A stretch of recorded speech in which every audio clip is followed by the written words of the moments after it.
पिछले चैप्टर के अंदर जो है वो हमने क्वांटिटीज या फिजिकल क्वांटिटीज की जो डिस्ट्रीब्यूशन पढ़ी थी, वो हमने देखा था in terms of base quantities and derived quantities, right. हमने ये देखा था, यानी एक क्वांटिटीज जो है क्या तो वो डायरेक्टली मेजरेबल है या क्या हमें उसको कैलकुलेट करना पड़ता है। इस बेसिस पे हमने पहली क्वांटिटीज की कैटेगरी देखी थी, पहली कैटेगरी देखी थी जो कि क्वांटिटीज की थी, सही है। अब यहाँ पे दूसरी कैटेगरी है क्वांटिटी की, on the basis of whether a quantity is having a certain direction or not, right? So उसको हमने यहाँ पे स्टडी करना है, ओके। सो um, तो हमारे पास जो है ना फिजिकल क्वांटिटीज अगेन,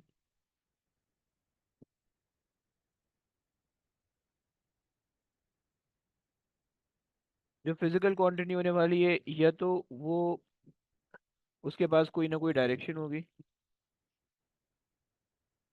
या तो वो जो है डायरेक्शन लेस होगी, राइट।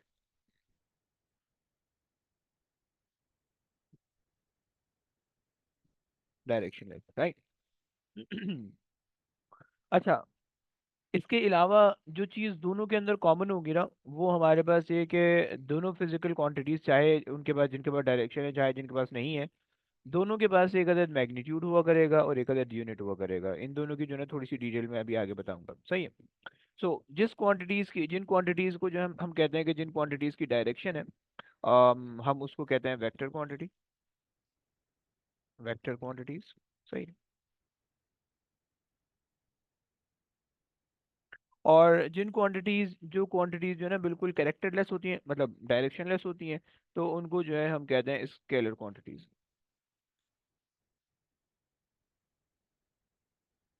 सही है। अच्छा, बचपन में जो है तुम रटे लगाते थे स्केलर क्वांटिटी, अच्छा ये होती है, ये होती है, ये होती है, वेक्टर क्वांटिटीज ये होती है, सही है। यहाँ भी जो है थोड़ा सा हम लॉजिकली देख लेते हैं, सही है, कि क्या स्केलर क्वांटिटी, क्या स्केलर क्वांटिटी होनी चाहिए, क्या वेक्टर क्वांटिटी होनी चाहिए, राइट। सो सबसे पहले तो इनकी डेफिनेशन या डिफरेंस बिटवीन आना चाहिए तुम्हें, कि स्केलर क्वांटिटी हमारे पास होती है quantity, a quantity that has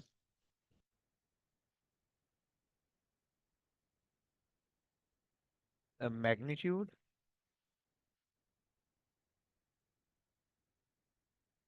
a magnitude, a unit and a direction, सही है। और स्केलर क्वांटिटी तुम्हारे पास होती है, इसी डेफिनेशन को कॉपी पेस्ट करते हैं, इतना टाइम नहीं है लंबी करने का। तो ये आ गया पेस्ट, और यहाँ पे हम कह देते हैं magnitude and a unit, and a magnitude and a unit, right. ये हमारे पास हो गई स्केलर और वेक्टर क्वांटिटी की। इनकी डेफिनेशन भी यही है, इनका डिफरेंस बिटवीन भी यही है। तुमसे पेपर में दोनों चीजें पूछी जाए तुम ये लिख सकते हो, सिमिलैरिटीज डिफरेंस तुम्हें सामने दिख रहा है कि सिमिलैरिटी दोनों के अंदर मैग्नीट्यूड है, दोनों के अंदर यूनिट है, डिफरेंस एक के अंदर डायरेक्शन है, एक में नहीं है, राइट। और इसी तरीके से वेक्टर क्वांटिटी तुम्हारे पास जो है वो अगर डिफाइन कर रहे हो तो इस तरह से डिफाइन कर दोगे, स्केलर को इस तरह से डिफाइन कर दोगे। अच्छा, कुछ मैं तुम लोग से चीजें पूछता हूँ। सबसे पहली चीज मैंने पूछनी है जिनोविया से। जिनोविया ब्रो, मुझे एक बात बताओ कि ये मैग्नीट्यूड हम किसको कहते हैं, बता सकती हो?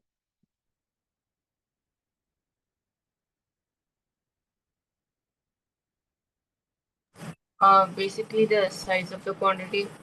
The size of the quantity, okay. Muzammil, आप क्या कहोगे इसके बारे में, क्या बोलते हैं मैग्नीट्यूड के बारे में?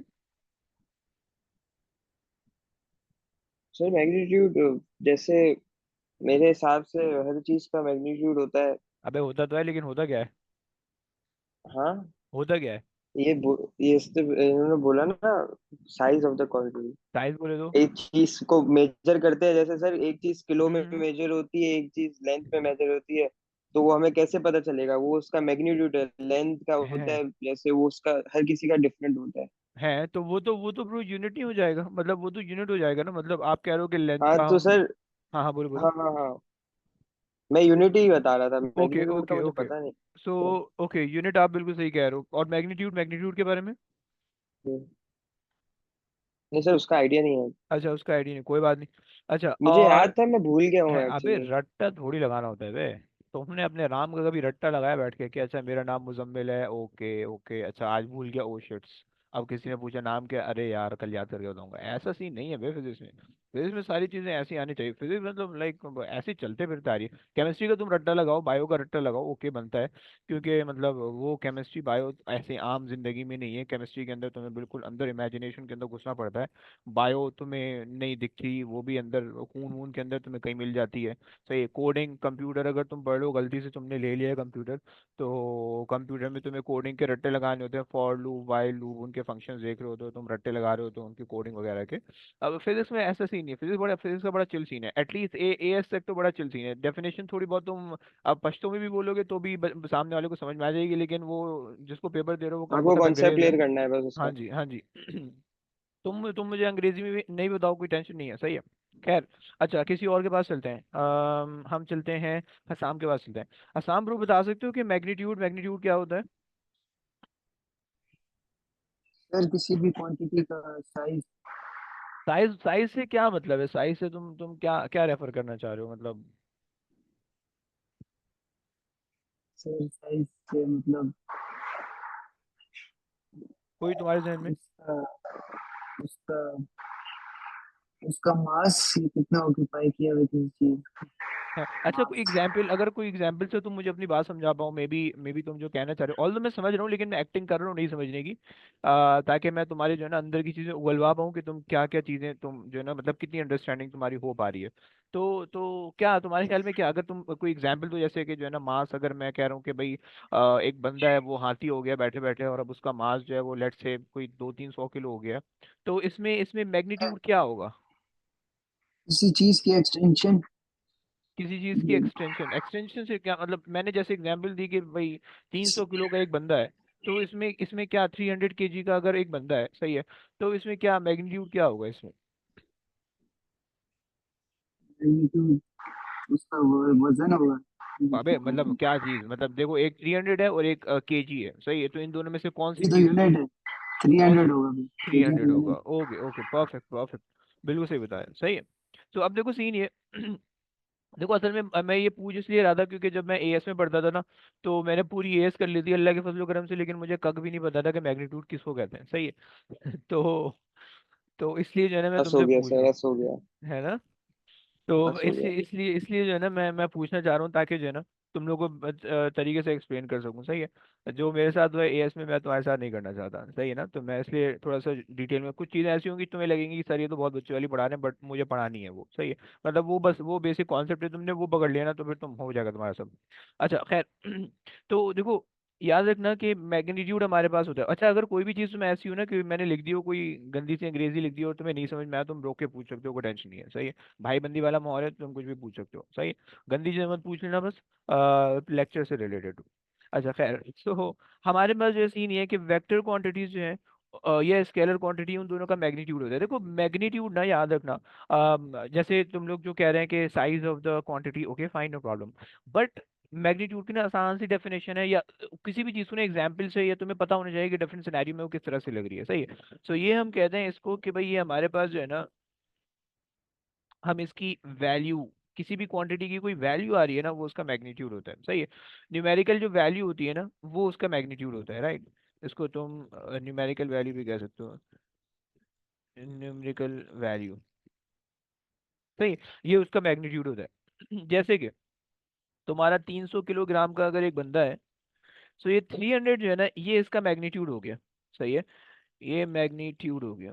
सही, मैं अभी वेक्टर की एग्जाम्पल नहीं दे रहा हूँ, मैं अभी सिर्फ और सिर्फ मैग्नीट्यूड की एग्जाम्पल दे रहा हूँ, राइट। तुम ये नहीं बोलना कि 300 kg, केजी तो हमने कभी जिंदगी में नहीं पढ़ा कि वेक्टर है, तो मैं वेक्टर की एग्जाम्पल नहीं दे रहा हूँ, मैं भी सिर्फ मैग्नीट्यूड की एग्जाम्पल दे रहा हूँ, सही। अच्छा, तो मैग्नीट्यूड हमारे पास हो गया 300, और ये हमारे पास हो गया यूनिट, सही है। तो मतलब तुम जब भी फिजिक्स के अंदर कोई भी क्वांटिटी को रेफर कर रहे होगे ना, तो तुम्हें ये दो चीजें तो लाजमी लाजमी चाहिए होंगी, मतलब वरना अदरवाइज तुम्हारा सेंटेंस से तुम्हारी फिजिक्स कंप्लीट होगी। मतलब मैं अगर तुमसे बोल दूं कि भाई लेट्स से ग्रेविटी ग्रेविटी निकाल दो मून की, सही है, अब तुम बोलो कि हाँ वो तो मीटर पर सेकंड स्क्वायर आ रही है मून की, तो मैं बोलूंगा कितनी मीटर पर सेकंड, तो तुम उसकी जब वैल्यू बताओगे कि अच्छा okay 1.62 metre per second square आ रही है, तो फिर ये पूरा सेंटेंस कंप्लीट होगा, राइट। या अगर तुमने बस ये 1.62 निकाल दिया ग्रेविटी, ऑल दो नोन होता है कि ओके ग्रेविटी है तो उसका unit metre per second square होगा, but it's better to state the units as well, right. तो ये हमारे पास हो गया, सही है। तो इस तरह से मतलब जिस तरह से जो है ना, मतलब मैं अगर तुम्हारा नाम ले लूं, मैं कह दूं मुजम्मिल, अब आप सामने पूछोगे क्या हुआ है, क्या मतलब क्या हो, क्या है, जिंदा है, मर गया, निकल गया, भाग गया, क्या सीन है, सही, तुम ये पूछोगे तो सेंटेंस इनकम्प्लीट है। इसी तरह से फिजिक्स के अंदर जो है ना, तुम्हें सेंटेंस कंप्लीट करने के लिए एक अदद चाहिए मैग्नीट्यूड, एक अदद चाहिए यूनिट, राइट। जब दोनों को मिलाओगे तुम्हारा हो जाएगा कंप्लीट, सही है। लेकिन कुछ केसेस के अंदर हमें डायरेक्शन चाहिए होती है, राइट, खैर। तो याद रखना प्लीज कि हमारे पास जो मैग्नीट्यूड होने वाला है ना, वो मैग्नीट्यूड जो है वो हमेशा कोई भी न्यूमेरिकल वैल्यू होगी किसी भी क्वांटिटी की, राइट। और उसके साथ जो उसका यूनिट लिखा होगा जो कि उस क्वांटिटी को रेफर कर रहा होगा, वो बेसिकली उसका यूनिट होने वाला है। क्लियर हो गया? अच्छा, एंड एक और चीज ये भी याद रखना कि किसी भी क्वांटिटी की इंक्रीमेंट से, मतलब कोई क्वांटिटी इंक्रीज हो रही है या डिक्रीज हो रही है, तो उसका यूनिट नहीं चेंज हो सकता। इस चीज को अपनी खोपड़ी शरीफ में बिठा के रखना कि किसी भी क्वांटिटी का अगर क्वांटिटी की वैल्यू बढ़ रही है, मतलब एक बंदा अगर 50 किलो का है तो भी वो किलो का ही होगा। एक बंदा अगर 1000, मतलब कोई चीज 1000 किलो की, या कोई जानवर तुम हाथी वाथी तुमने पाल लिए में दो चार, तो अगर तुमने गलती से उनको वेट मशीन पे खड़ा कर दिया तो पहले बोलेगी भाई अकेले अकेले खड़े हो। तो वो भी जितने 1000 किलो का अगर होगा तो वो तुम्हारे पास किलो के अंदर ही होगा, राइट। यूनिट क्वांटिटी की वैल्यू यानी मैग्नीट्यूड इंक्रीज होने से यूनिट नहीं बदल जाता है। ये बहुत से बच्चे ना ऐसे भी होशियारी नाप देते हैं, उनको पता नहीं होता, और वो जो है ना फिर ऐसे फिर करके आ रहे होते हैं कि फिर जो है ना आपको बताने में शर्म आती है कि ये मेरे स्टूडेंट है, समझ रहे हो, तो ऐसा मत करना प्लीज। अच्छा खैर तो ये हमारे पास हो गया मैग्नीट्यूड और यूनिट, सही है। अब आ जाओ डायरेक्शन पे। अच्छा, डायरेक्शन का सीन ये कि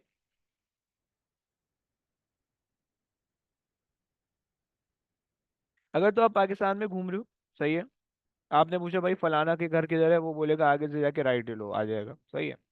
या आप खड़े हो, आपने कहा कि भाई ओके गुलशन गुलशन चौरंगी कहाँ है, आपने कहा ओके आगे से लेफ्ट ले लो, सीधे चले जाओ, गुलशन चौरंगी आ जाएगी, सही है।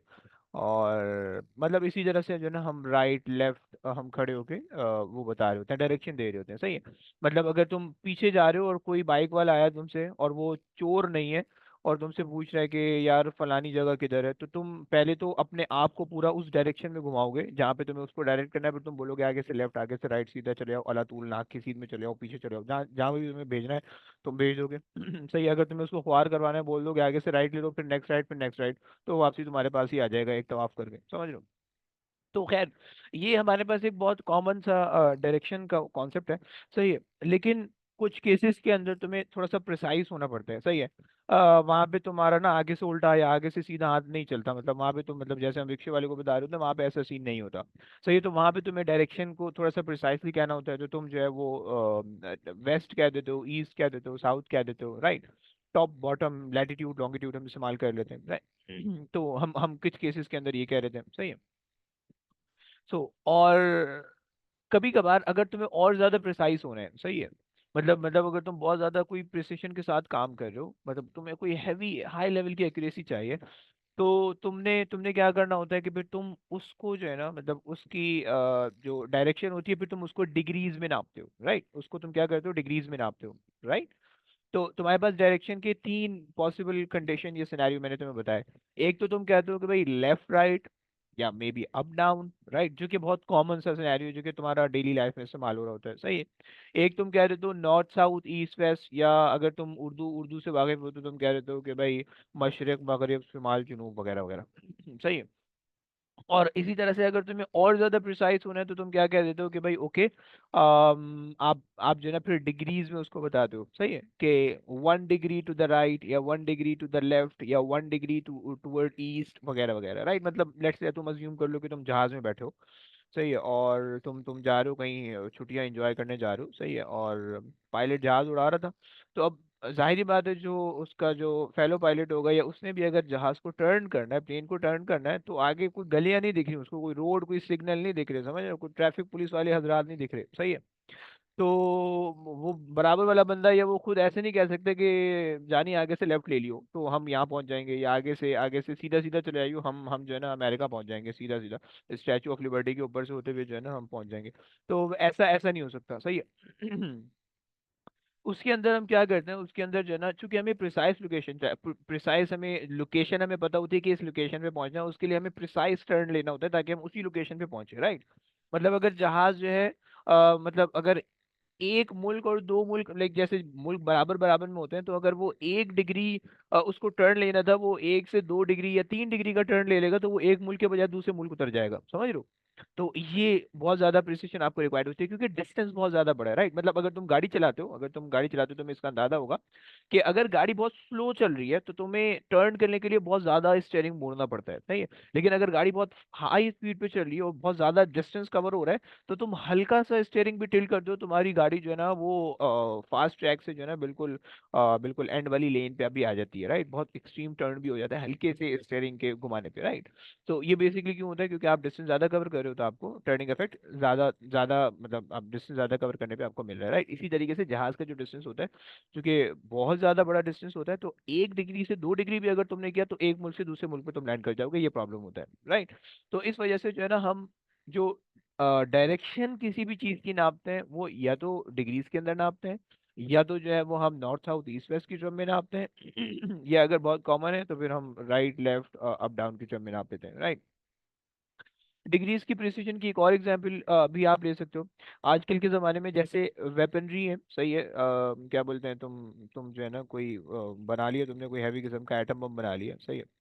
और तुमने चलाना वाला नहीं, एटम बम ऐसी मेहंदी लगाने के लिए रखा था तुमने, सही है। तो अब तुम्हें जाहिर बात है उसके अंदर क्या करना पड़ेगा, उसके अंदर तुम्हें इतने प्रिसाइज सॉफ्टवेयर अपलोड करने होंगे कि जिस डायरेक्शन में तुमने उसको लॉन्च करना है वो उसी डायरेक्शन में जाके लैंड भी हो, सही है। तुमने किसी मुल्क को उड़ाना था, तुमने किसी और ही मुल्क को उड़ा दिया, सही है, काम खाई में जो है तुमने अपने दोस्तों को ही बर्बाद कर दिया, सही है। तो ऐसा नहीं होना चाहिए, और वो 1 2 डिग्री 3 डिग्री के फर्क से भी ऐसा हो जाता है, राइट। तो उसके लिए बहुत प्रिसाइज टारगेट आपको चाहिए होता है। तो ये सारी जो डिग्रीज क्या की जो वो है ना, ये सारी की सारी जो है ना बहुत ज्यादा प्रिसिशन, प्रिसिशन का वर्ड मैं इस्तेमाल करूँ कि बहुत ज्यादा बिल्कुल एक्यूरेट, डॉट एक्यूरेट पे डालना है। मतलब तुमने अगर हेड शॉट लेना है तो फिर वो आंखों पे नहीं लगना चाहिए, वो खोपड़ी पे ही लगना चाहिए, समझ लो। तो तो ये वाला सीन है, सही हो गया। तो डायरेक्शन का ये कॉन्सेप्ट है। अब आ जाओ, अच्छा, जब भी डायरेक्शन तुम्हें लिखी भी मिले पेपर में, ऑल्दो मैं इसके बारे में डिटेल से मैंने आगे बताना है, ये आज की क्लास में नहीं है, सिर्फ आज की क्लास में इसका थोड़ा सा मैं वो दे रहा हूँ, इंट्रो दे रहा हूँ। जब भी डायरेक्शन का वर्ड तुम्हें पेपर में मिलेगा, तुमने राइट लेफ्ट नहीं बताना होगा, तुमने most of the time direction, अगर तो बोल रहा है कैलकुलेट द डायरेक्शन, तो तुम्हें हमेशा डिग्रीज के अंदर उसको कैलकुलेट करना होगा, राइट।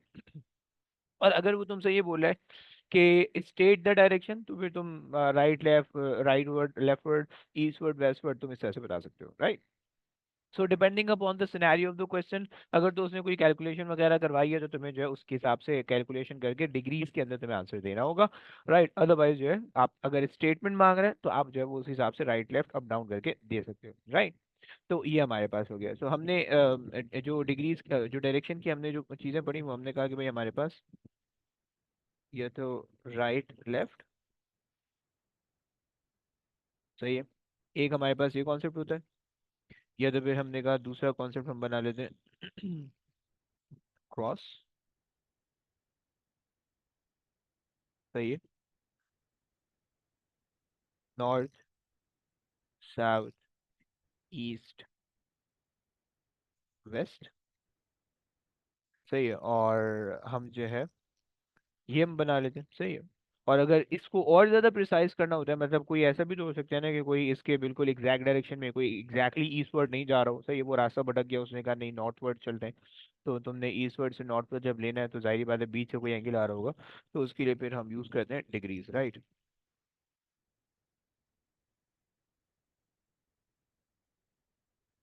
उसके लिए फिर आप यूज कर लो जो डिग्री, लेट से कोई बंदा यहाँ जा रहा है, सही है, कोई बंदा इस डायरेक्शन में मूव कर रहा है, सो तुम्हारे पास जो डिग्री आएगी वो तुम्हारे पास ये वाली डिग्रीज आ रही होंगी, राइट। ये एंगल आ रहा होगा, ये एंगल तुम्हारे पास आ रहा होगा, सही है। और तुम्हें एंगल पता है, तुम लोग सारे मैथ्स वाली अवाम में, सारी मैथ्स वाली अवाम में तो एंगल तुम्हें पता है कि तुम एंगल डिग्रीज के अंदर मेजर करते हो, राइट।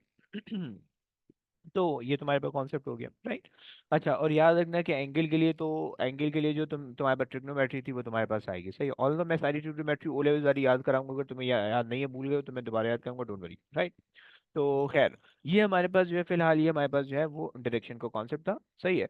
अब थोड़ी सी डायरेक्शन को मैंने एक्सप्लेन करना था अभी। अब बाकी जो है, पहले वेक्टर क्वांटिटीज को, स्केलर वेक्टर को हम जानते हैं, पूरा किंग डालते हैं, फिर उसके बाद जो है ना इसकी कैलकुलेशन पे आएंगे। वेक्टर कैलकुलेशन का लेक्चर अभी का नहीं है, वो नेक्स्ट क्लास का है। सो सबसे पहले तो आ जाओ, identification of scalars and vector quantities, right.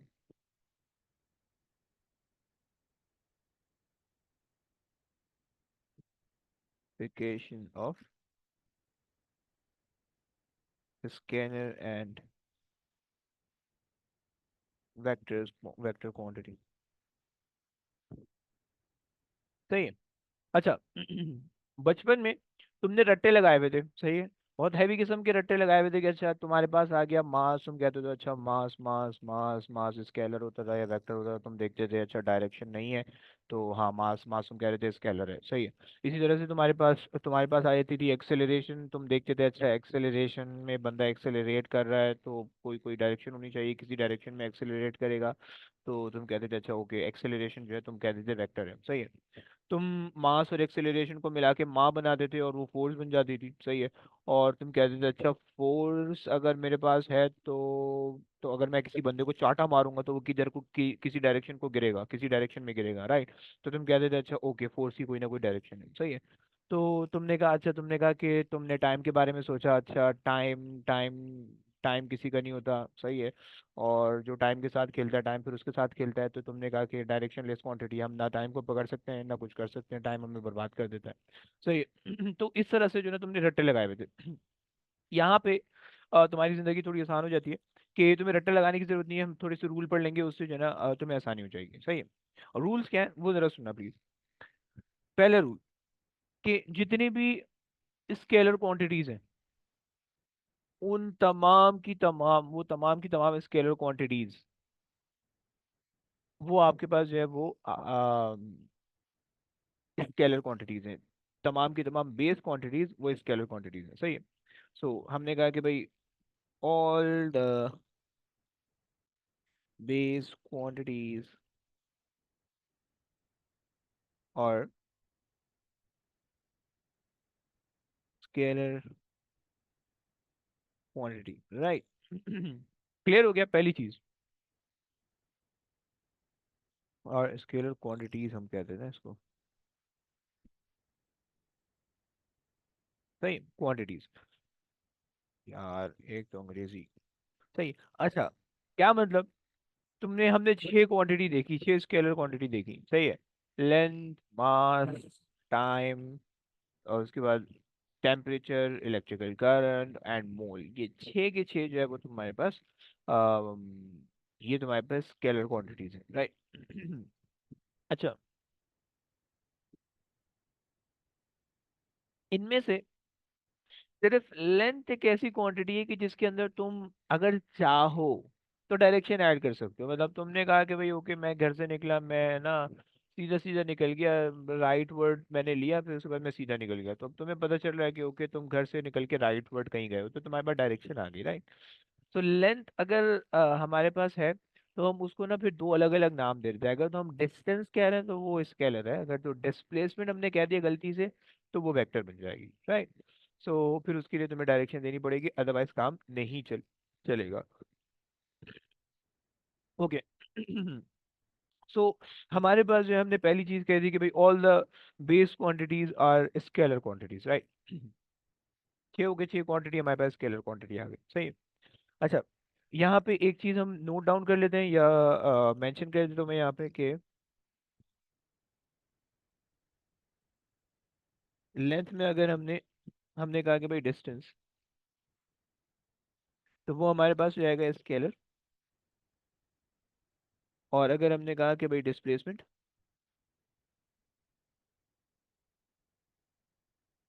तो ये हमारे पास हो जाएगा वेक्टर, राइट। ये हमने दो बात कर दी, बाकी सारी के सारा सेम बिल्कुल सिंपल कॉन्सेप्ट है, राइट।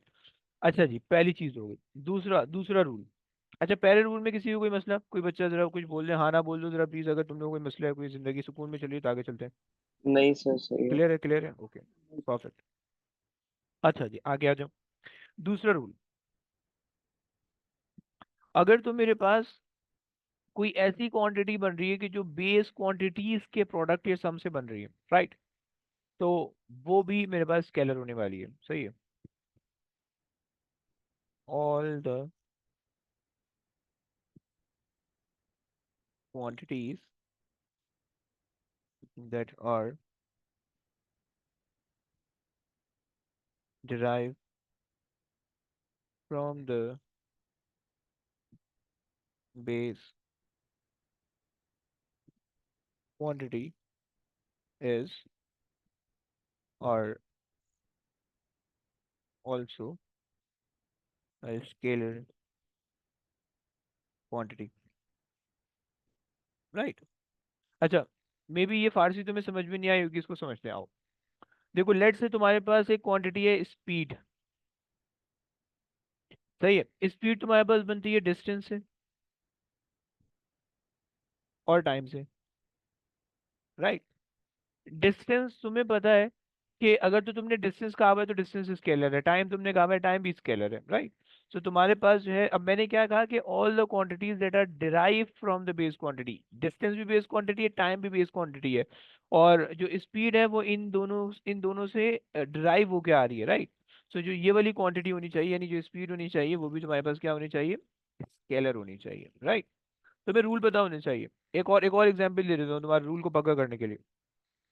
तुम्हें पता है कि तुम्हारे पास जो है v is equals to F lambda, तुमने इक्वेशन पढ़ रखी थी बचपन में, तुमने बहुत रट्टे लगाए हैं, बहुत क्वेश्चन किए इसके ना। सो अब तुम्हें पता है कि f जो है वो तुम्हारे पास फ्रीक्वेंसी है, सही, और लैम्डा तुम्हारे पास वेवलेंथ है, राइट। अब फ्रीक्वेंसी को तुमने सोचा कि अच्छा okay, frequency is actually dependent or it actually depends upon the time. So since time is a scalar quantity, so frequency should be a scalar quantity. And the wavelength is actually the distance between the 2 points. We don't require any certain direction. So हम कह सकते हैं कि speed of the wave is also a scalar quantity, right? हम ये नहीं कह सकते कि velocity of the wave, right? Similarly, एक और example मेरे पास आ रही है। वो एग्जाम्पल ये कि लेट से तुमने कहा कि भाई चार्ज, तुम्हें तुम्हें याद आया, चार्ज हमने पढ़ा था, charge equals to I T, right, ऐसा पढ़ लिया था हमने।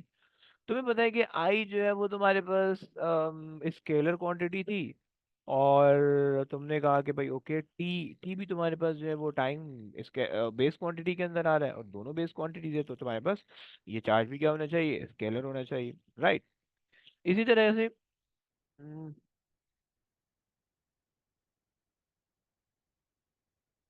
इसी तरह से तुम्हारे पास एक और क्वांटिटी थी, सही है। तुम लोग ने शायद उसके क्वेश्चन देखे हों ओ लेवल्स में, लेकिन सिलेबस से निकल जाने की वजह से तुम उसको कभी लिफ्ट नहीं कराते थे। वो था थर्मल कैपेसिटी का। Thermal capacity is equals to E times thermal capacity C, या तुम इसको जो है ना, थर्मल कैपेसिटी हम कह रहे थे, इसको हम किसी पर्टिकुलर यूनिट से नहीं रिप्रेजेंट करते, एम एन सी, सही है। तुम सी कह लो, या तुम जो है, क्योंकि सी जो है ना, इससे इक्वेशन चेंज हो जाएगी, तो हम इसको लिख लेते हैं, हम यहाँ पे ना डायरेक्ट थर्मल कैपेसिटी लिख लेते हैं, सही है। Thermal capacity, right. सो अब अगर तुम देखो, सो ये एनर्जी हमारे पास आ रही है और ये मास आ रहा है, ये चलो ये डेफिनेशन ना, ये एग्जांपल फिट नहीं बैठी, गलत हो जाएगी एग्जांपल, क्योंकि यहाँ पे जो है ना, तो ये एनर्जी हमारे पास बेस क्वांटिटी में नहीं है, सही, तो गलत हो जाएगी, इसको इग्नोर कराओ। तो खैर, ये हमारे पास जो है ना कुछ 3 एग्जाम्पल मेरे जहन में आ रही थी, तो वो मैंने तुम्हें बता दी, सही है। चलो आगे चलते हैं। अम, दूसरा रूल हो गया, ये दो रूल जो थे वो बेस क्वांटिटी से रिलेटेड थे। अब आ जाओ डिराइव क्वांटिटीज पे, सही है। सो तीसरा रूल में ये कहता है कि भाई अगर हमारे पास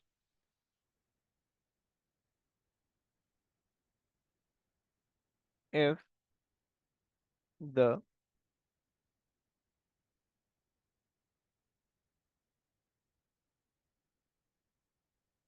if the product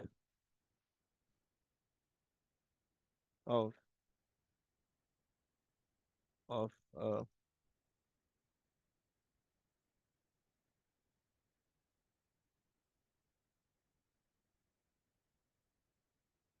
अच्छा, इसको हम लिख सकते हैं the product of a quantity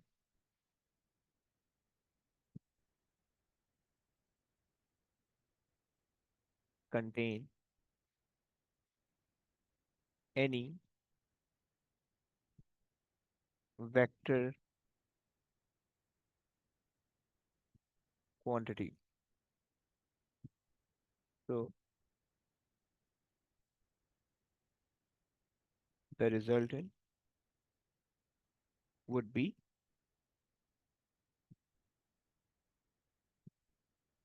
vector. सही है। अच्छा जनाब, क्या मतलब हुआ? मतलब ये हुआ कि भाई अगर मेरे पास इसका कॉन्सेप्ट ये है कि भाई अगर मेरे पास जो है एक क्वांटिटी लेट से आर, सही है, और आर जो है ना वो बेसिकली दो क्वांटिटी से मिलके बन रही है, पी एंड क्यू से, सही है। अब इसके अंदर ना पी हमारे पास स्केलर है और क्यू वेक्टर है,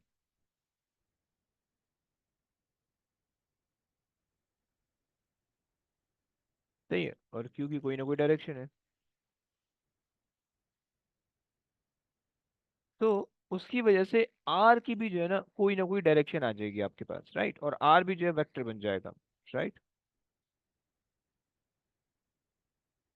बिकम। तो हमने कहा कि भाई हमारे पास अगर Q जो है वो वेक्टर होगा या कोई भी एक क्वांटिटी, मतलब अब देखो R is a quantity that is actually the product of two quantity P and Q, right. So अगर इन P या Q में से कोई भी एक वेक्टर होगा तो R भी वेक्टर हो जाएगा और उसकी भी वही सर्टेन डायरेक्शन होगी, राइट। क्लियर हो गया? और ये तो एक चीज हो गई, सही है। कि अगर दोनों में से कोई भी एक वेक्टर होगा तो उसकी जो है ना वो ये डायरेक्शन बन जाएगी, सही है। अच्छा, अब दूसरा प्रॉब्लम ये कि अगर तो दोनों वेक्टर हैं तो क्या होता है, सही है, क्योंकि कभी कभार ऐसा होता है कि कोई एक क्वांटिटी होती है उसके दो वेक्टर आ जाते हैं, सही है। सो अगर तो वो दोनों वेक्टर हैं तो उसमें तुम क्या करोगे उसको भी समझ लेते हैं, सही है। एंड अच्छा, इसकी एग्जांपल मैं भी नहीं दे रहा हूँ अभी, जो हम ये आखिरी रूल लिखते हैं उसके बाद फिर वहां चलेंगे एग्जांपल पे, फिर हम जो है ना इसकी थोड़ी प्रैक्टिस करेंगे कि कौन सी स्केलर है कौन सी वेक्टर है, ओके। सो हम कहते हैं कि भाई if the if the product of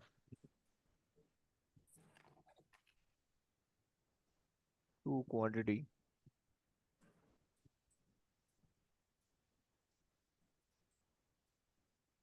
or vector। अच्छा, अब इसके अंदर ना थोड़ा प्रॉब्लम ये है, इसके अंदर तुम्हें स्टिल रट्टा लगाना पड़ेगा, बट वो एक दो क्वांटिटीज हैं जिन्हें तुम्हें रट्टा लगाना पड़ेगा, राइट। बाकी बाकी तुम लॉजिकली सॉल्व कर सकते हो, सही है। So if the product of two quantities are vector, तो अगर तो वो तुम्हारे पास जो है डॉट प्रोडक्ट है, डॉट प्रोडक्ट है, तो तुम्हारे पास बन जाएगा रिजल्ट स्केलर, सही है। और अगर तो वो तुम्हारे पास क्रॉस प्रोडक्ट है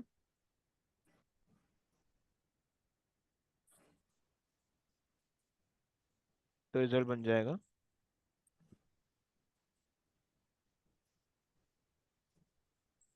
वेक्टर, सही है। ये कॉन्सेप्ट। अच्छा जी, क्या अजीब सी बात कर रहा हूँ मैं, ऊपर से जाई जा रही है ना, F16 उड़ रहे हैं ऊपर से, बाउंसर ही बाउंसर जा रहे हैं, समझते आओ। अच्छा, कॉन्सेप्ट ये कि अगर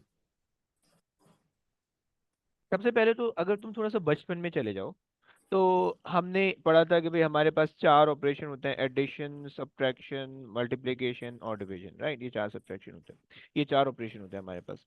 अगर तुम याद करो तो हम तुमने देखा होगा कि कभी कभार हम मल्टीप्लिकेशन को क्रॉस साइन के साथ लिखते हैं, कभी कभार हम मल्टीप्लिकेशन को डॉट साइन के साथ लिखते हैं। जरा मुझे बताना कितने बच्चों ने ऐसा नोटिस किया? यस, कोई है, किसी ने किया है ऐसा नोटिस? कोई पढ़ने वाला है ऐसा, कोई आइंस्टाइन के पोते नवासे हैं बैठे? सर मैंने देखा आपके जो फॉर्मूले है ना पिछले वाले उसमें आपने किया है। है कहीं पे ऐसा, क्रॉस लगाया कहीं पे डॉट लगाया, ओके ओके कहीं मैं पे समझ डॉट लगा है, एफ गया। डॉट डी, ये वाला पढ़ा था मैंने। अच्छा मतलब तुम मेरी तारीफ करना चाह रहे हो, मतलब मुझे तुम आइंस्टाइन से मिला रहे हो? अरे नहीं थैंक नहीं, यू यार, मैं ये अरे बोलना बस चाह रहा बस हूँ कि यार। मेरे दादा आइंस्टाइन थे। अच्छा ऐसा है, अरे यार ये तो मेरी बेइज्जती हो गई, व्हाट्सएप ही कर देता यार। अच्छा चलो ओके ओके, बेहतरीन। और किसी ने देखा है, और किसी ने? यस शाम क्या कह रहे हो?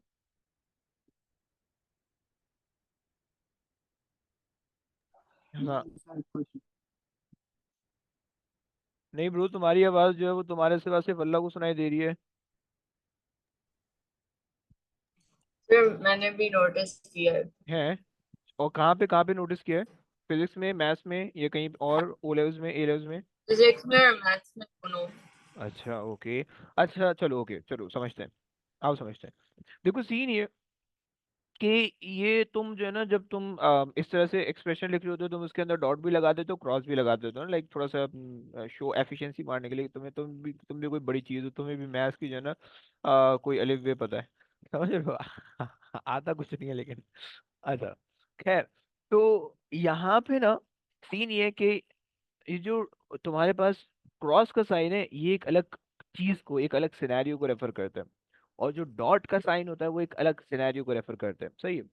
तो जब भी कोई दो क्वांटिटीज ना, उन दो क्वांटिटीज के बीच में आपस में डॉट लगा हुआ होगा, सही है, कोई भी क्वांटिटी ले लो, ए डॉट बी, तो इसका क्या मतलब होगा वो। और जब भी कोई दो क्वांटिटीज के बीच में क्रॉस लगा हुआ होगा, तो इसका क्या मतलब, इसके अलग अलग मतलब होते हैं, राइट। तो इस चीज को कि जिसके अंदर जो है ना हमारे पास डॉट, जब हमारे पास आ रहा होता है दो क्वांटिटीज के बीच में मल्टीप्लिकेशन में डॉट आ रहा होता है, लेट्स से कि ए बी को तुमने मल्टीप्लाई किया तो तुम्हारे पास एक रिजल्टेंट क्वांटिटी बनी सी, राइट। तो जो सी बनेगी ना वो भी हमारे पास स्केलर होगी, सही है। डॉट प्रोडक्ट किसी भी क्वांटिटी का होगा ना, किसी भी दो क्वांटिटीज का डॉट प्रोडक्ट लोगे तो हमारे पास स्केलर आएगा। थोड़ा सा मैथ से वेक्टर वेक्टर की कहानी है, तुम A2 के अंदर आओगे तो तुम्हें सर जवाब बताएंगे क्या सीन है इसका। तो सर बोलो बोलो।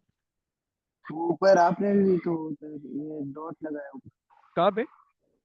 यहाँ ये पे? पी डॉट, और इसको वेक्टर बोला था उसको नीचे। तुम अभी यहाँ पे इसको फिलहाल तो है ना, तुम कुछ भी कह सकते हो, तुम अभी इसको डॉट कहो क्रॉस कहो, अभी हम इसको कुछ भी कह सकते हैं, समझ लो। अभी मैं यहाँ पे जो है ना सिर्फ और सिर्फ ये चीज समझाना चाहता कि तुम्हारे पास एक स्केलर हो और एक वेक्टर हो, समझ लो। और यहाँ पे हमारे पास दोनों वेक्टर क्वांटिटी होनी चाहिए, समझ लो। सही। सही है।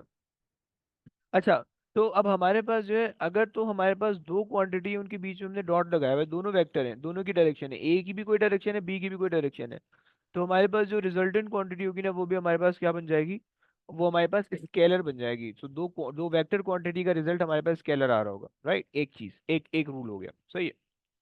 और दूसरा रूल, क्रॉस प्रोडक्ट अगर हमारे पास है, मतलब ये कि अगर दो क्वांटिटीज, अच्छा डॉट प्रोडक्ट का मतलब क्या होता है, मतलब समझो। ये तो मैंने मैथमेटिक्स समझा दी कि दो क्वांटिटीज वेक्टर है, यानी मतलब ये कि एक, अब अगर लेट्स से ए जो है ना उसकी कोई डायरेक्शन है, सही, ए की डायरेक्शन है इधर को, राइट, ए इस तरफ को पॉइंट कर रहा है, राइट। और जो बी है ना वो भी इधर को पॉइंट कर रहा है, सही है। तो जब तुम इन दोनों को मल्टीप्लाई करके सी निकालोगे तो उसकी डायरेक्शन ही नहीं होगी, सही है। समझ पा रहे हो? तो जब भी कोई दो क्वांटिटीज पैरेलल या एंटी पैरेलल होती हैं तो वो हमेशा स्केलर रिजल्ट देती है, राइट, स्केलर रिजल्ट देती है, राइट। तो ये हमारे पास है कि अब देखो यहाँ पे इसकी भी डायरेक्शन आ रही है, दोनों आपस में एक दूसरे के पैरेलल आनी है, राइट। दोनों एक ही डायरेक्शन में पॉइंट करें, या एक अगर इधर को पॉइंट करे दूसरा ऑपोजिट डायरेक्शन में पॉइंट करे, इसको हम एंटी पैरेलल कहते हैं, राइट। सो इन दोनों केसेस के अंदर जो हमारे पास वेक्टर आएगा वो हमारे पास दोनों केसेस के अंदर हमारे पास आएगा, वो आप कह लो कि स्केलर आपको आंसर मिलेगा, राइट। तो ये हमारे पास हो गया, सही है। इसको हमने कहा एंटी पैरेलल, एंटी पैरेलल, सही, और इसको हमने कहा पैरेलल, सही है। सो जब दो क्वांटिटीज की डायरेक्शन हमारे पास पैरेलल या एंटी पैरेलल आई तो हमने उसको, उनके रिजल्टेंट को जब हमने मल्टीप्लाई किया आपस में, तो उनके रिजल्टेंट को हमने कहा कि वो हमारे पास जो है वो डॉट प्रोडक्ट बन रही है, राइट। इसी तरीके से अब अगर हमारे पास दो क्वांटिटीज का जो प्रोडक्ट है वो क्रॉस प्रोडक्ट है, क्रॉस प्रोडक्ट का मतलब है कि एक क्वांटिटी जो है, मतलब दो क्वांटिटीज एक दूसरे के परपेंडिकुलर एक्ट कर रही है, मतलब एक क्वांटिटी इधर को है, ए इधर को है, और बी जो है ना वो इधर को एक्ट कर रहा है इस डायरेक्शन में, राइट। अब दोनों परपेंडिकुलर एक्ट कर रही है, सही, दोनों के बीच में 90 डिग्री बन रहा है, राइट। तो इस केस के अंदर ऐसा अगर कोई भी तुम्हारे पास ऐसी कोई भी क्वांटिटी आती है तो वो तुम्हारे पास वेक्टर होगी, राइट। अब क्योंकि क्योंकि इस केस के अंदर जो है ना, वो जो जो तुम्हारे पास रिजल्टेंट होगा वो तुम्हारे पास जो है ना तुम्हें रोटेशन दिखा रहा होगा, या तो वो इधर को घूम रहा होगा या तो वो उधर को घूम रहा होगा, राइट। इट डिपेंड्स कि आपके पास कौन सी दो क्वांटिटीज किन दो डायरेक्शन में ऐड करी, राइट। सो ये हमारे पास कॉन्सेप्ट हुआ। अच्छा जी, ये वाला जो चौथा वाला रूल है ना, इसको तुम्हें रट्टा लगाना होगा, बस ये थोड़ा सा एक प्रॉब्लम है सर इसमें। मतलब ये सारे फॉर्मूले याद करने पड़ेंगे। कौन से फॉर्मूले आ, के, कौन से, किस चीज़ ये में? एफ जैसे ये डॉट जिसके बीच में डॉट आ रहा है। अबे नहीं ना, बस अब ये दो चीजें तुम्हें रट्टा लगानी है, बोल तो रहा हूँ, ये दो चीजें तुम्हें सिर्फ रट्टा लगानी है। कुछ क्वांटिटी है दो मतलब तीन जो तुम्हें वो रट्टा लगानी क्वांटिटी है। है क्या रटा लगाना है? अच्छा हाँ सर जी हाँ वो जी, तो लगा लो, वो जी मैं जी वो बता रहा लगा हूँ, लो। है ना हैवी। सर ये ऊपर अच्छा, वाला समझाना सर। जी भाई क्या बोलूँ? ये ऊपर वाला समझाना सर। कौन सा डॉट ये प्रोडक्ट? नहीं नहीं, ये राइट पे, इसके राइट पे, पी जो डॉट ऊपर क्यों? आपने वो बनाया, पैरेलल पैरेलल वाला जो बनाया। ओके, ये वाला। ये एंटी पैरेलल ना। ओके, बेसिकली मैं इसमें ये बताना चाह रहा था कि अगर तुम्हारे पास, क्योंकि देखो जो तुम्हारे पास क्वांटिटी सी है वो बेसिकली किन दो चीज़ों पे डिपेंड कर रही है, ए पे और बी पे, राइट। तो ए की भी कोई ना कोई डायरेक्शन होनी चाहिए और बी की भी कोई ना कोई डायरेक्शन होनी चाहिए, राइट।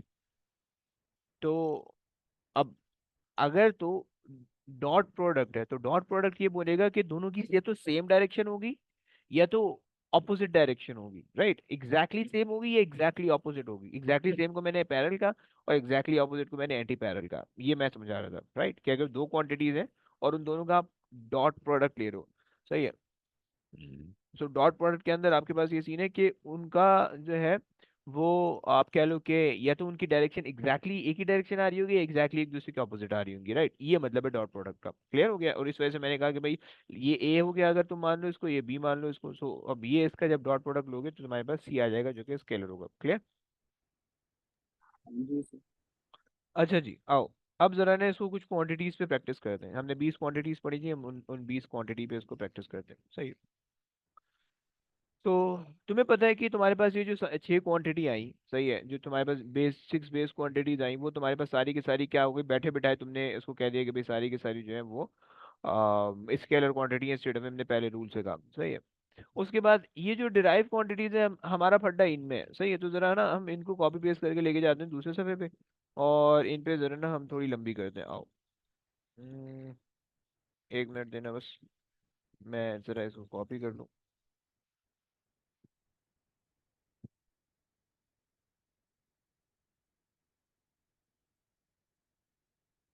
ये हो गया मेरे पास कॉपी, कॉपी। ओ मैन, ये बड़ा मसला है, एक दफ़ा और ट्राई करते हैं, अगर हो गया तो सही है।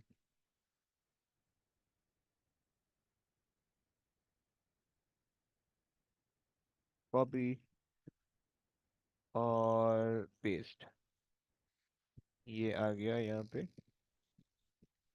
पेस्ट। पूरी बाबा, इतना ज़्यादा।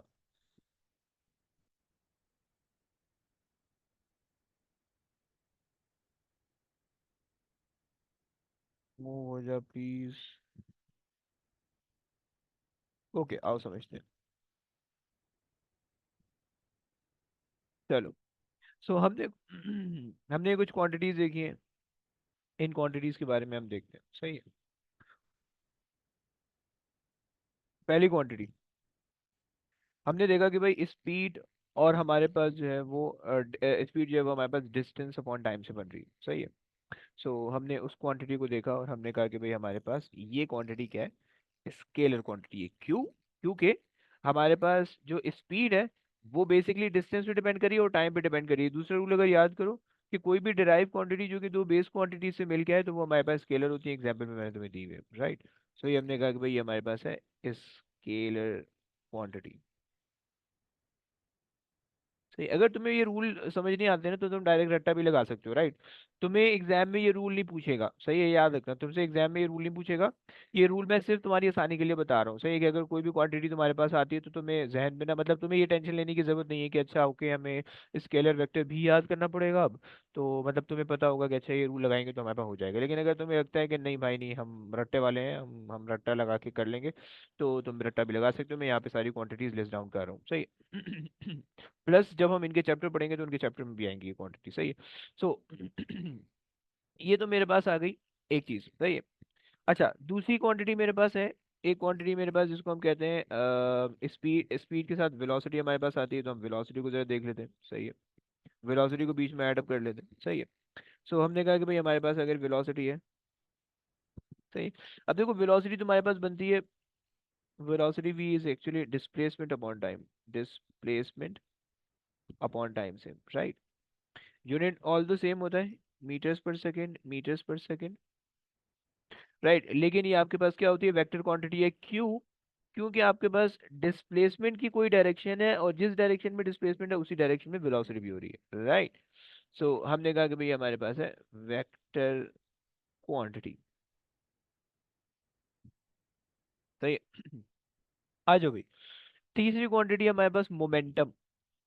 मोमेंटम अगर तुम देखो तो मोमेंटम हमारे पास है मास टाइम्स वेलोसिटी, राइट। अब इसमें मास अगर तुम याद करो तो मास हमारे पास स्केलर क्वांटिटी है और तुम्हारे पास वेलोसिटी वेक्टर है, तो एक स्केलर हो गई एक वेक्टर हो गई, सही है। तो अगर एक स्केलर है और एक वेक्टर है तो तुम्हारे पास जो रिजल्टेंट आना चाहिए वो वेक्टर आना चाहिए। हमने तीसरा रूल देखा था, अगर तुम याद करो तीसरा रूल, हमने तीसरा रूल देखा था कि भाई अगर हमारे पास ये रहा, if the product of the if the product of a quantity contain any vector quantity, so the resultant, then the resultant will be or the resultant would be a vector quantity, right। so अगर इसमें velocity मेरे पास vector है, so जिस direction में मेरे पास velocity होगी उसी direction में momentum भी होना चाहिए, right। so हमने कहा कि भाई हमारे पास ये है vector quantity, ओके। अच्छा जी, आगे आ जाओ। एक्सेलरेशन, एक्सेलरेशन अगर तुम देखो तो एक्सेलरेशन डिपेंड करती है वेलोसिटी पे, राइट। सो वेलोसिटी की कोई ना कोई डायरेक्शन है, सही। अगेन वही वाला रूल है जो जो मोमेंटम में अप्लाई हुआ, तो जो वेलोसिटी वाला जो वेलोसिटी क्योंकि ये डायरेक्शन है तो उसी डायरेक्शन में एक्सेलरेशन भी होनी चाहिए, सही है। सो हमने कहा कि भाई हमारे पास यहाँ पे एक्सेलरेशन भी हो जाएगी वेक्टर। सर ये एक बार वापस बताइए, एक्सेलरेशन का v वेलोसिटी है हाँ जी, हाँ जी, दोनों भी और u। वेलोसिटी है, दोनों भी वेलोसिटी है, चेंज इन वेलोसिटी है ना। तुम इसको ऐसे भी याद रख सकते हो कि change in velocity over change in time, right. तो अब चेंज इन वेलोसिटी, चूंकि वेलोसिटी आ रही है और वेक्टर क्वांटिटी, तो इस वजह से वेक्टर क्वांटिटी हो गई, राइट। वेलोसिटी वेक्टर तो इस वजह से एक्सीलरेशन वेक्टर हो गई, गेटिंग। तो change in speed upon time क्या होगा? देखो change in speed upon time हम कुछ भी नहीं कहते हैं, सही है।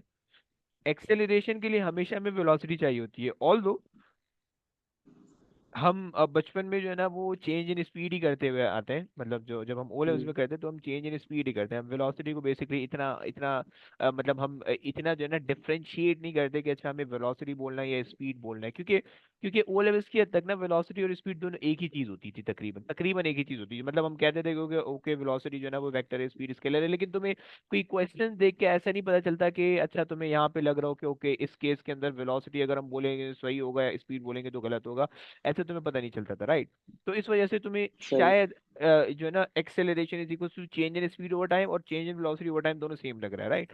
बट कुछ सिनेरियोज ऐसे आएंगे आगे, A2 के अंदर भी एक आध चैप्टर है और एस के अंदर भी आएगा कि जिसके अंदर तुम चेंज इन स्पीड नहीं कह सकते हो, तुम चेंज इन वेलोसिटी तुमने कहनी पड़ेगी, यानी तुम्हें डायरेक्शन कंसिडर करना पड़ेगा, राइट। सो ठीक है सर। अच्छा जी, आगे आ जाओ। फोर्स, पांच चौथी चीज हमारे पास आ रही है फोर्स। अच्छा, फोर्स, फोर्स में हम ये कहते थे कि भाई हमारे पास मास टाइम्स एक्सेलरेशन या फिर delta P upon delta t, right. So तुम दोनों केसेस के अंदर देखो कि तुम्हारे पास जो एक्सेलरेशन है वो भी तुम्हारे पास वेक्टर है, वो भी तुम्हारे पास वेक्टर है, और जो मोमेंटम है किसी भी चीज का मोमेंट, किसी भी चीज की किसी भी क्वांटिटी का की जो डायरेक्शन होगी वो उसी की उसकी चेंज की भी होगी, राइट। तो ये याद रखना प्लीज, सही है। ये टेंशन वाली कोई बात नहीं होनी चाहिए कि अगर कोई क्वांटिटी है और उस क्वांटिटी की का चेंज तुमने ले लिया तो क्या वो डायरेक्शन उसकी खत्म तो नहीं हो जाएगी, तो ऐसा मत सोचना प्लीज, वो तो उसकी डायरेक्शन तब भी रहेगी, क्लियर। अच्छा जनाब, ये बता दिया। अच्छा, सो हमारे पास जो है चूंकि हमारे पास एक्सेलरेशन है, मोमेंटम आ रहा है, उन दोनों पे फोर्स, उन दोनों की डायरेक्शन है, तो वैसे हमने कहा कि भाई फोर्स भी हमारे पास की डायरेक्शन होगी, और वो हमने कहा वेक्टर क्वांटिटी। सही है। अच्छा, अब हमारे पास कोई चीज गायब हो गई है। नहीं नहीं, है। ओके, सो पांचवी जो क्वांटिटी है वो हमारे पास है मोमेंटम। तुम देख पा रहे हो मोमेंटम, देख पा रहे हो तुम? तुम्हें दिख रहा है कुछ? मोमेंट, मोमेंट, सॉरी, मोमेंट तुम देख पा रहे हो? क्रॉस तुम्हें दिख रहा है? क्रॉस, जी। राइट? मैंने क्रॉस लगाया हुआ है थोड़ा सा वाजे करके।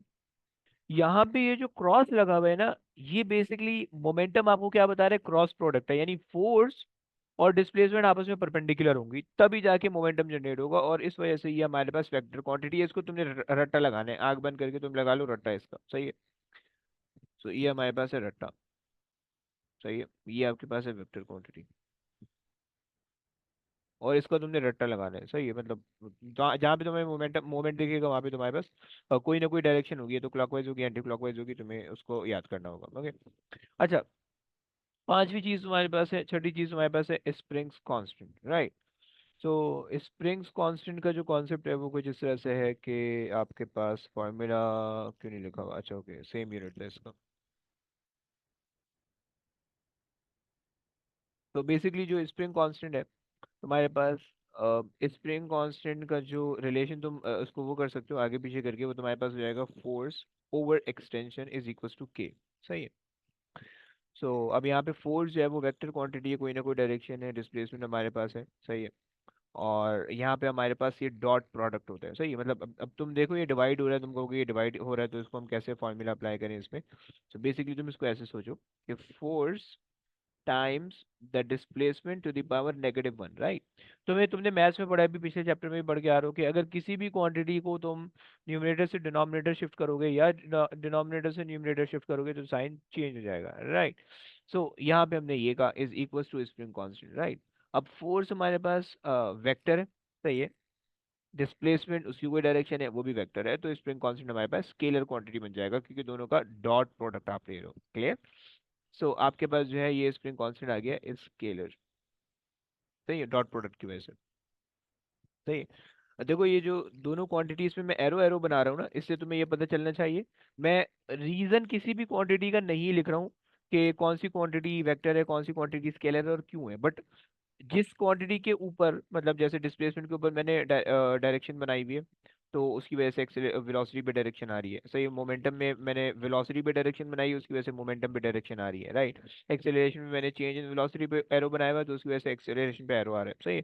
तो वो तमाम क्वांटिटीज के जिनमें मैं एक एक एरो बना रहा हूँ, एक एक क्वांटिटी पे एरो बना रहा हूँ, और उससे रिजल्टेंट पे एरो आ रहा है, तो उससे बिल्कुल वाजे आपको रीजन पता चल रहा होगा कि जो एक क्वांटिटी जो वेक्टर है उसकी वजह से रिजल्टेंट भी वेक्टर होगा, राइट? और जहाँ पे दोनों वेक्टर है, तो वहां पे मैंने आपको बता दिया कि यहाँ पे दोनों वेक्टर आ रहे हैं। सही है।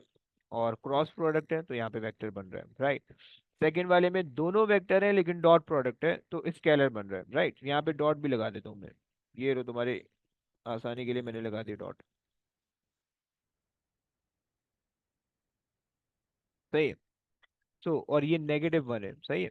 तो दोनों के अंदर डॉट प्रोडक्ट है, इस वजह से स्केलर है। सही है, मैं यहाँ पे इसको मेंशन भी कर देता हूँ कि ये हमने डॉट प्रोडक्ट की वजह से हमने इसको वो कहा है। ओके। अच्छा जी, आगे चलो। सर ये मोमेंट और स्प्रिंग्स कांस्टेंट ये रट्टे मारने दोनों? नहीं नहीं, स्प्रिंग अगर तुम रट्टा लगाना चाहो तो तुम रट्टा लगा सकते हो स्प्रिंग कांस्टेंट का। सही है। और ये मोमेंट का रट्टा तुम्हें लगाना पड़ेगा। स्प्रिंग कांस्टेंट देखो, जितनी भी क्वांटिटीज ऐसी होती है ना जो तुम्हारे किसी भी उस चीज को रेफर करती है, जो जो कैरेक्टरिस्टिक को रेफर करती है, वो सारी की सारी क्वांटिटीज स्केलर होती है। सही है। अब तुम्हें तुम्हें शायद ये बात समझ में ना आए कि हम किस तरह से आइडेंटिफाई कर सकते हैं कि कौन सी क्वांटिटी जो है वो हमारे पास किसी भी बॉडी की कैरेक्टरिस्टिक को बता रही है या नहीं बता रही है, राइट?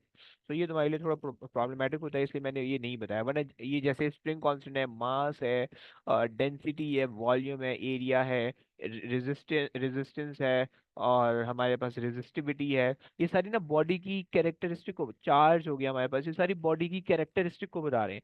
और बॉडी की कैरेक्टरिस्टिक हमेशा जो है वो हमारे पास क्या होती है? स्केलर होती है, राइट? तो हमने कहा कि भाई हमारे पास स्प्रिंग स्प्रिंग कांस्टेंट उसके हिसाब से भी स्केलर है, क्योंकि बॉडी की क्वांटिटी है। सही है। वरना डॉट प्रोडक्ट यहाँ पे आ रहा है, उसकी वजह से भी स्केलर है, राइट? अच्छा जनाब, फॉर नाउ इन दोनों का रट्टा लगा लो, जब ये इनके चैप्टर्स में आएगा ना तो इनके चैप्टर में मैं तुम्हें एक्सप्लेन कर दूंगा कि किस तरह से ये एंटी पैरेलल ये पैरेलल है, बल्कि मैं तुम्हें यहाँ पे स्प्रिंग कांस्टेंट को एक्सप्लेन भी कर देता हूँ। तुम अज्यूम करो कि तुम्हारे पास जो है वो एक स्प्रिंग लगा हुआ है, सही, और नीचे तुमने लगाया हुआ है मास, राइट।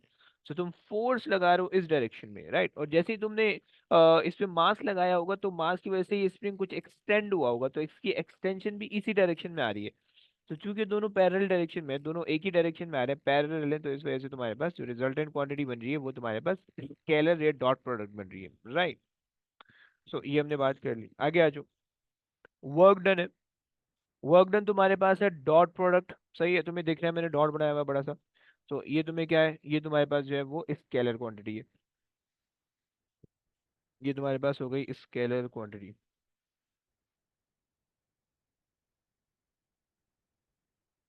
सही हो गया। अब ये डॉट प्रोडक्ट, अब ये तीन क्वांटिटीज हो गई जिनके अंदर डॉट प्रोडक्ट आ रहा है, सही है। अच्छा जी, चौथी क्वांटिटी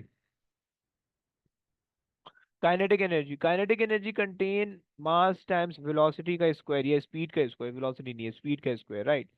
तो अब यहाँ पे मास और स्पीड दोनों के दोनों स्केलर है, तो ये स्ट्रेट अवे स्केलर हो रही है, राइट। सो ये स्ट्रेट अवे हो गई स्केलर, सही है। इसी तरीके से तुम्हारे पास gravitational potential energy straight away scalar, सही है, क्योंकि सिर्फ जी आपके पास जो है वो फोर्स आ रही है और आपके पास उसी डायरेक्शन में जो हाइट आ रही है वो भी उसी डायरेक्शन में कवर हो रही है, राइट। तो पैरेलल एंटी पैरेलल का कॉन्सेप्ट आ रहा है। सो यहाँ पे हमारे पास हो गई स्केलर, सही है। बिल्कुल आसान सा कॉन्सेप्ट ये है कि जितनी भी एनर्जीज होनी है वो सारी स्केलर क्वांटिटीज है, सही है।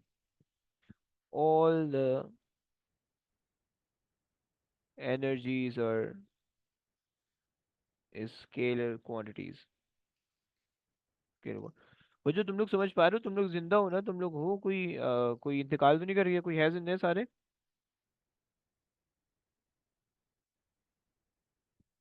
ये जरा अपनी आवाज़ें सुना दो प्लीज थोड़ी सी, ताकि मुझे तसल्ली हो जाए कि तुम लोग अल्लाह के फजल करम से यही हो।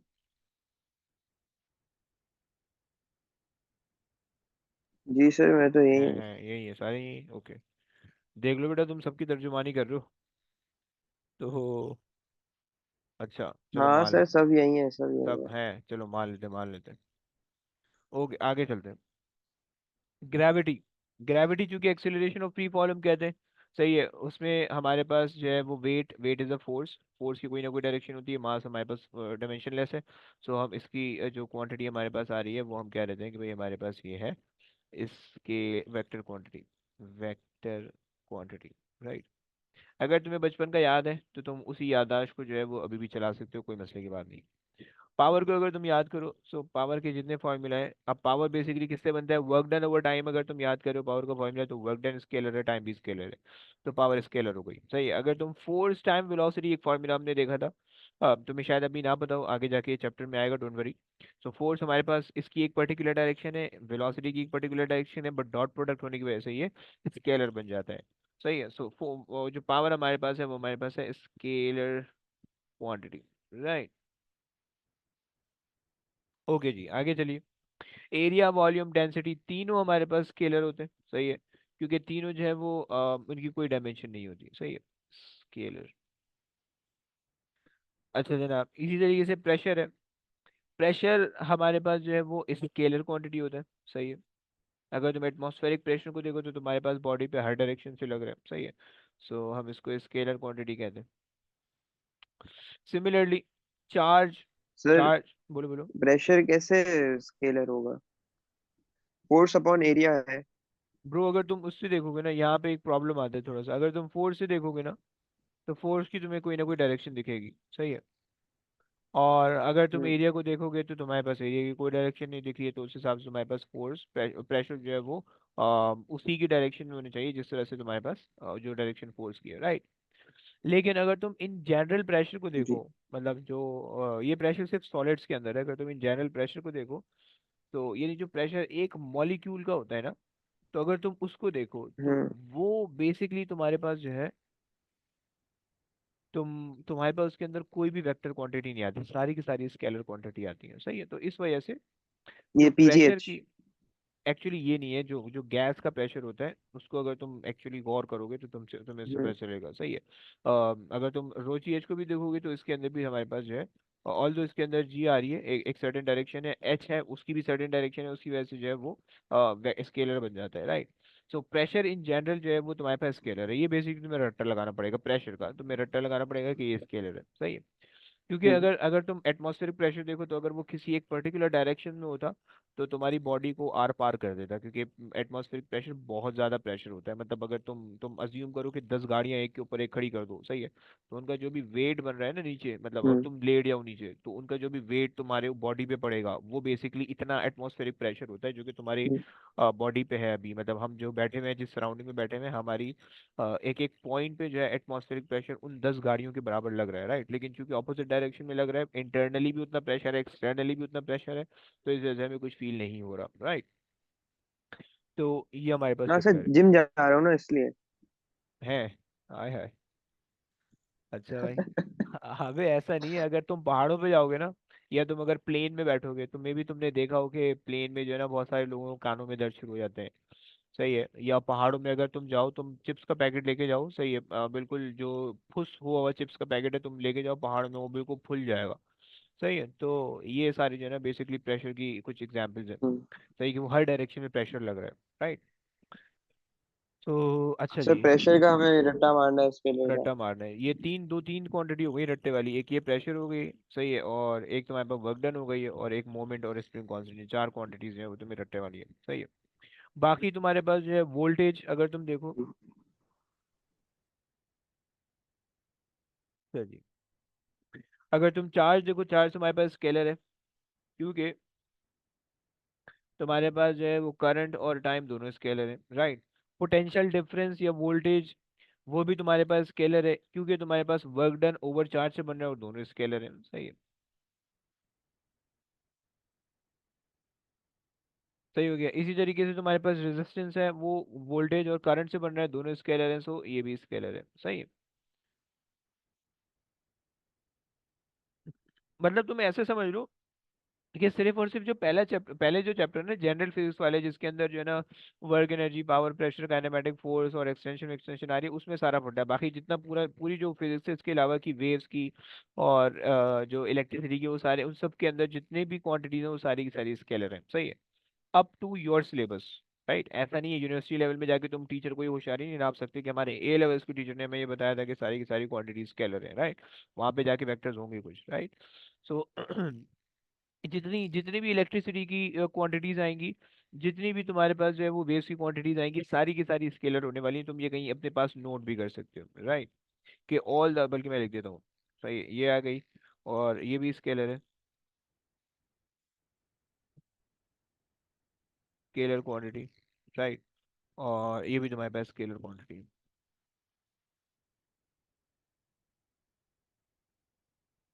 सही है। सो यहाँ पे बस एक चीज नोट डाउन कर लो कि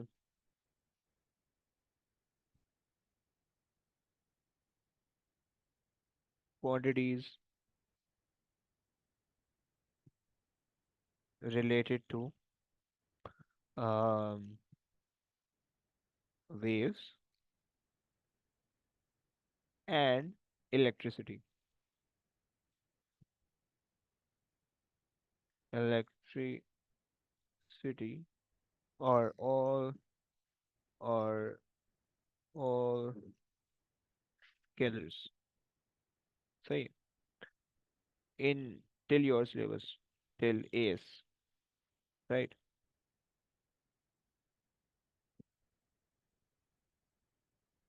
तो यूनिवर्सिटी में जाओगे तो तुम्हारे पास करंट की करंट डेंसिटी आ जाएगी, वो वेक्टर बन जाता है, सही है। सो इसीलिए वो यूनिवर्सिटी की बात नहीं कर रहा मैं, सिर्फ और सिर्फ आपके सिलेबस की बात कर रहा हूँ, राइट। अगर तुम्हें रट्टा लगाना है तो तुम इस तरह से भी रट्टा, ये रट्टे वाली लाइन है कि जितने भी इनसे रिलेटेड है वो रट्टा तुमने लगा दिया कि सारी स्केलर है, सही है। सो खैर, अब आज की क्लास में हमने ये सारी के सारे काम कर लिए कि भाई हमारे पास जितनी भी क्वांटिटीज थी हमने उसके इनके स्केलर होने को या उनके वेक्टर होने को देख लिया, सही है। अच्छा जी, अब जो नेक्स्ट क्लास होने वाली है उस नेक्स्ट क्लास के अंदर जो है वो हम ये देखेंगे कि भाई हमारे पास जो क्वांटिटी आ रही है यानी जो जिन क्वांटिटीज में डायरेक्शन है हमने उनको किस तरह से सॉल्व करना है, राइट। मतलब जो वेक्टर कैलकुलेशन है नेक्स्ट नेक्स्ट क्लास के अंदर हमने वो देखना है। सही, वेक्टर कैलकुलेशन थोड़ी सी मुश्किल होती है एएस ओ लेवल्स के अंदर भी, एएस के अंदर भी, एज इन के उसमें थोड़ी कैलकुलेशन ज़्यादा है। तो वो वाली क्लास थोड़ी तमीज़ से ले लेना, तो उससे जो है तुम्हारी ज़िंदगी आसान हो जाएगी। तो ये कहानी है, बस अब आज की कहानी ये तक रखते हैं।